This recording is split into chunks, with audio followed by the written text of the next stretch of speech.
अस्सलाम वालेकुम। आप देख रहे हैं एमएनए टेक्नोलॉजिस्ट। मेरा नाम है नुमान। आज की वीडियो में हम एक और नॉर्मल यूपीएस को सोलर सिस्टम में तब्दील करेंगे। ये कैसे तब्दील करेंगे, इसमें क्या क्या चीज़ों का इस्तेमाल होगा, ये आज मैं आपको मुकम्मल तौर पे बताऊंगा। इस वीडियो के अंदर हम सिनको कंपनी का MPPT प्लस 80 एम्पेयर का सोलर चार्ज कंट्रोलर इस्तेमाल कर रहे हैं।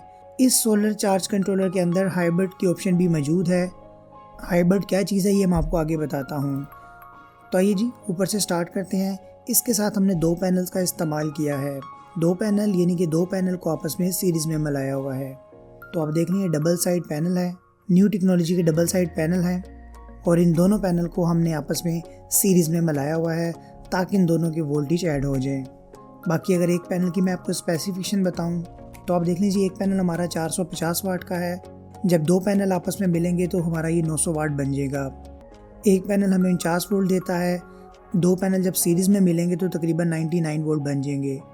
उसके बाद हमें एक पैनल मैक्सिमम 40.3 वोल्ट तक आउटपुट देता है और 9.92 एम्पेयर हमें दे सकता है। तो सीरीज़ में मिलाने से वोल्टेज ऐड हो जाएंगे और हमारे जो एम्पेयर है वो सेम रहेंगे। उसके बाद जी हम इसके साथ सिनको का चार्ज कंट्रोलर इस्तेमाल कर रहे हैं। इस टाइम अभी आप देख लें कि हमारा 12 वोल्ट का सेटअप है। बैटरी के 14.1 वोल्ट है। 7.4 एम्पेयर पे बैटरी चार्ज हो रही है और पीवी यानी कि फ़ोटो वोल्टेज हमारे 90 आ रहे हैं। तो 90 वोल्ट आ रहे हैं और हमारी बैटरी चार्ज हो रही है। बेसिकली ये बैटरी चार्ज नहीं हो रही, ये बैटरी जो है हमारा लोड चला रही है। तो अभी आप यूपीएस को देखें तो इस टाइम यूपीएस ऑन है यानी कि इस टाइम हमारा सोलर चल रहा है। उसके बाद अगर मैं सोलर चार्ज कंट्रोलर का बताऊं तो अभी आप देख लें जी, ये इसकी जनरल स्पेसिफिकेशन है। हम इसको 12 वोल्ट पे इस्तेमाल कर रहे हैं तो उसके लिहाज से हम इसे 22 से लेके 145 वोल्ट तक कोई भी दे सकते हैं और 12 वोल्ट पे हम मैक्सिमम 1250 वाट के पैनल इस पे लगा सकते हैं। तो फ़िलहाल हमने 900 वाट के लगाए हुए हैं क्योंकि हमारा इतना लोड नहीं है। उसके बाद इसके नीचे हमारी 4 तारें लगी हुई हैं जिसमें सबसे पहले सोलर की है, फिर बैटरी की है, फिर 220 इन है और एक आउट है। अगर मैं आपको इसका कवर ओपन करके दिखाऊं तो अभी आप देख लीजिए इसके अंदर भी लिखा आ रहा है MPPT प्लस 1224 80 एम्पेयर। उसके बाद जी सबसे पहले सोलर की तारें हैं, इसमें 6 mm की 2 तारें लगाई हैं। उसके बाद बैटरी की 2 तारें हैं जो कि ऑरेंज और ब्लैक है, जो कि हमने 10 mm की इस्तेमाल की है। उसके बाद राइट साइड पे जो 220 इन और आउट है ये हमारी नॉर्मल तारें हैं जिसे हम 220 वोल्ट इन कर रहे हैं और आउट ले रहे हैं। अच्छा, ये 220 वोल्ट जो इन आउट है ये हमारी सिर्फ स्विचिंग के लिए है। अगर हमारे पीवी के वोल्टेज यानी कि सोलर से वोल्टेज आ रहे होंगे तो बैटरी भी फुल होगी, तो फिर ये सोलर सिस्टम क्या करेगा कि हमारी वापडा यानी गवर्नमेंट की इलेक्ट्रिसिटी को ऑफ रखेगा। उसके बाद रात के टाइम जब एक हम ख़ास लिमिट सेट कर देते हैं सोलर चार्ज कंट्रोलर पे, अगर बैटरी के इतने वोल्टेज रह जाएँ तो उसके बाद ये वापडा को ऑन कर देता है। तो ये इसके अंदर फंक्शन मौजूद होता है। ये हमारा 220 वोल्ट इन इसको जा रहा है जो कि इनकी जगह पे लगा हुआ है। उसके बाद 220 वोल्ट आउट जो आ रहा है उस पर भी हमारा एक लाइट प्लग लगा हुआ है, इस पर हमारा यूपीएस लगा हुआ है। तो अभी आप देख लीजिए जो 2 लाइट प्लग आपको नज़र आ रहे हैं, ये एक लाइट प्लग तो वो है जो कि गवर्नमेंट की इलेक्ट्रिसिटी का है और दूसरा लाइट प्लग वो है जो कि हमारा सोलर चार्ज कंट्रोलर से होके आ रहा है, यानी कि वो यूपीएस को सिग्नल देगा कि उसने किस टाइम ऑन होना है और किस टाइम ऑफ होना है।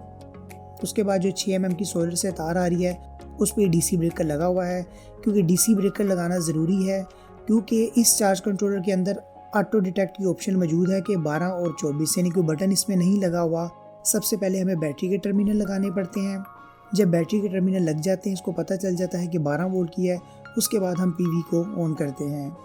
तो इस सिस्टम में एक DC ब्रेकर इसलिए भी लगाया हुआ है ताकि अगर हमें दिन के टाइम बैटरी उतारनी हो तो हम जो इसके सोलर के वोल्टेज है उसको ऑफ कर सकें। इस टाइम धूप बिल्कुल कम है और 1.6 एम्पेयर पे सिर्फ बैटरी हमारी चार्ज हो रही है। उसके बाद ये सोलर चार्ज कंट्रोलर की कुछ सेटिंग भी होती है। इसका जो एंटर वाला बटन है इसको हम कुछ सेकंड दबा के रखें तो इसकी सेटिंग में आ जाता है। तो अभी आप देखिए जी मैंने दबाया है तो सबसे पहले आ गया हुआ है सेट बैक टू यूटिलिटी, यानी कि हम इसको कितने वोल्टेज दे दें कि ये हमारी गवर्नमेंट की इलेक्ट्रिसिटी को ऑन कर दे।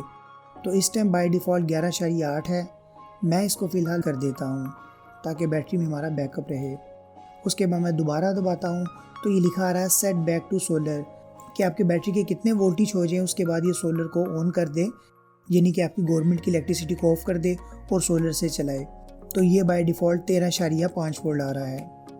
उसके बाद अगली सेटिंग है जी सेट फ्लोट चार्जिंग कट, कि कौन सी ऐसी सेटिंग हो जहाँ पे ये बैटरी को चार्ज करना बंद कर दें तो सिंगल बैटरी को चार्ज होने के लिए 14 वोल्ट की ज़रूरत होती है। उसके बाद ये आखिरी सेटिंग है सेट बल्क चार्जिंग कट कि मैक्सिमम इसको बल्क चार्जिंग के लिए कितने वोल्टेज देने हैं। तो ये हमारी ट्यूबलेट बैटरी नहीं है। अगर ट्यूबलेट बैटरी हो तो 14.5 रखें, अगर नॉर्मल बैटरी है तो थोड़े कम कर दें। तो मैं इसको 14.2 पे सेट कर देता हूँ। उसके बाद दोबारा मैं एंटर का बटन दबाता हूँ। उसके बाद हमसे ये पूछता है कि सेव। अगर मैं नीचे का बटन दबा दूंगा तो नो हो जाएगा, अगर ऊपर का बटन दबाऊंगा तो हमारी सेटिंग सेव हो जाएगी। तो अभी आप देखें जी, चेंज सेव सक्सेसफुली, हमारी सेटिंग जो है वो सेव हो चुकी हुई है। तो इस सोलर चार्ज कंट्रोलर को इस्तेमाल करते हुए हम अपने नॉर्मल घर के यूपीएस को सोलर में तब्दील कर सकते हैं।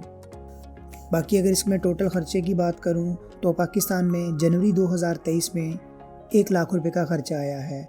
1 लाख के अंदर हमारा यूपीएस और बैटरी शामिल नहीं है, सिर्फ solar panel, solar charge controller, breakers और डीसी तारें वगैरह शामिल हैं। तो आने वाले वक्त में हम मज़ीद सोलर सिस्टम और टेक्नोलॉजी पे बात करते रहेंगे। इसके लिए आप मेरे चैनल को सब्सक्राइब कर लें। आपका देखने और सुनने का बहुत शुक्रिया।